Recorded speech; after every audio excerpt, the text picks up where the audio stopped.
Do you want to enable the new voice isolation feature on your iPhone running iOS 18? In this guide, I'll walk you through the steps to activate it. Just make sure to follow along so you don't miss anything. The voice isolation feature is designed to block out ambient noise, making your voice clearer during phone or FaceTime calls. To turn it on, you'll first need to be in a live phone call. Start by calling a friend or family member and wait for them to pick up.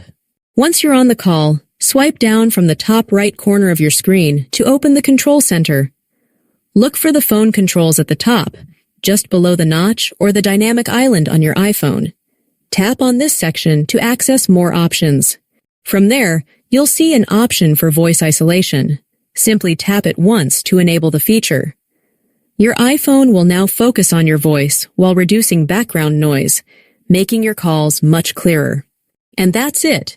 You've successfully enabled voice isolation during phone calls on iOS 18 or later.